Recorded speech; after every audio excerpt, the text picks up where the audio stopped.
नमस्कार।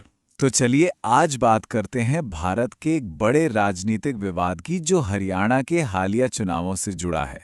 धोखाधड़ी के बहुत गंभीर आरोप लगाए गए हैं और इन आरोपों को विपक्ष के नेता राहुल गांधी ने हाल ही में फिर से सबके सामने ला दिया है। तो आखिर ये पूरा मामला है क्या, आइए समझते हैं। तो ये सब शुरू कहाँ से हुआ?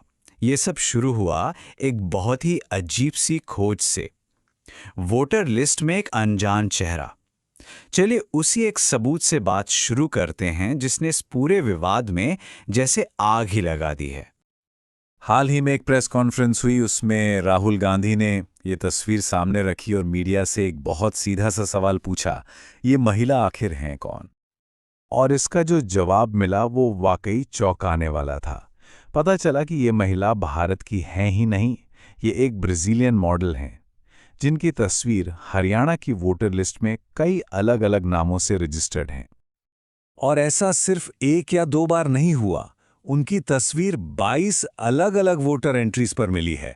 नाम थे सीमा, स्वीटी, सरस्वती, मतलब नाम अलग लेकिन तस्वीर एक ही।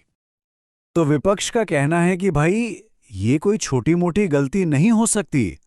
उनके हिसाब से ये एक सेंट्रलाइज्ड ऑपरेशन का सबूत है, मतलब एक ऐसा काम जो बहुत बड़े पैमाने पर एक इंडस्ट्रियल स्केल पर किया जा रहा है ताकि फर्जी वोटर्स बनाए जा सके। लेकिन देखिए, ये कहानी सिर्फ एक तस्वीर की नहीं है। ये तो एक बहुत बड़े आरोप का बस एक छोटा सा हिस्सा है। वो आरोप ये है कि हरियाणा में लाखों वोट ही फर्जी थे। असल आरोप है 25 लाख वोटों का। जी हां, आपने सही सुना, 2.5 मिलियन। ये दावा किया जा रहा है कि इतने वोट या तो फर्जी तरीके से जोड़े गए, या फिर असली वोटर्स के नाम हटा दिए गए, या डुप्लीकेट आईडीज बनाई गईं, यहां तक कि घोस्ट वोटर्स भी बनाए गए। अब इस आंकड़े को जरा और आसानी से समझते हैं।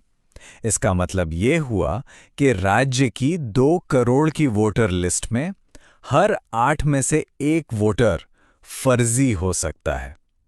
ये बहुत बहुत बड़ा दावा है। और जो बात इस आरोप को और भी संगीन बना देती है वो है चुनाव का नतीजा। कांग्रेस पार्टी सिर्फ करीब 22,000 वोटों के मार्जिन से हारी थी, जबकि जो फर्जी वोटों का आरोप है वो इस मार्जिन से 100 गुना से भी ज्यादा है। तो सवाल उठता है कि ये 25 लाख फर्जी वोटों का दावा किस आधार पर किया जा रहा है? विपक्ष का कहना है कि उन्होंने वोटर लिस्ट में कई तरह की गड़बड़ियों के पैटर्न पकड़े हैं। जो सबूत पेश किए गए हैं उनमें कई तरह के कथित हेरफेर शामिल हैं, जैसे एक ही फोटो का सैकड़ों बार इस्तेमाल होना, ऐसे पतों पर वोटर दिखाना जो असल में है ही नहीं, एक ही घर में सैकड़ों वोटर्स का रजिस्टर्ड होना और कुछ खास वोटर्स के नाम लिस्ट से हटा देना। सबसे हैरान करने वाले मामलों में से एक में ये दावा किया गया है कि एक ही महिला की तस्वीर का इस्तेमाल 233 अलग अलग वोटर आईडी बनाने के लिए किया गया। फिर एक और दिलचस्प बात सामने आती है घोस्ट वोटर्स की। ये वो वोटर्स हैं जो मकान नंबर 0 जैसे पतों पर रजिस्टर्ड हैं, मतलब ऐसे पते जिनका कोई अस्तित्व ही नहीं है, जिससे उनका वेरिफिकेशन करना लगभग नामुमकिन हो जाता है।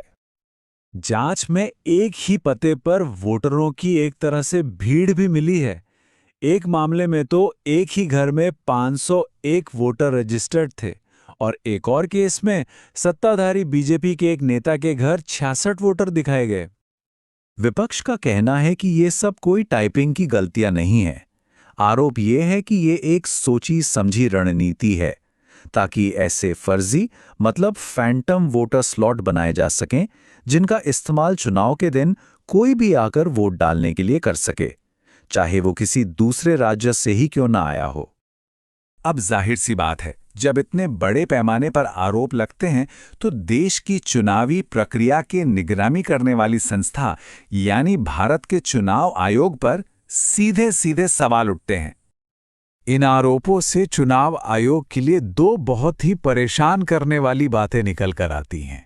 पहली, या तो वे इस लेवल की गड़बड़ी को रोकने में पूरी तरह से नाकाम रहे, या फिर जो कि और भी बुरा है कि वे इसमें कहीं न कहीं शामिल थे? और आलोचक कई सीधे सवाल उठा रहे हैं। वो पूछ रहे हैं कि पोलिंग बूथ की ज़रूरी सीसीटीवी फुटेज क्यों डिलीट कर दी गई? फाइनल वोटर लिस्ट बिल्कुल आखिरी मौके पर क्यों दी गई? और वोटरों को जोड़ने या हटाने का डेटा पब्लिक से प्राइवेट क्यों कर दिया गया? इन सब आंकड़ों और चुनाव आयोग पर उठ रहे सवालों के अलावा यहाँ एक बड़ा राजनीतिक पहलू भी है जिसे हम नज़रअंदाज नहीं कर सकते। राजनीतिक माहौल बहुत गर्म है। हरियाणा के मुख्यमंत्री का एक बयान, हमारे पास सारी व्यवस्थाएं हैं। अब विपक्ष इसे एक तरह से अनजाने में किया गया कबूलनामा बता रहा है।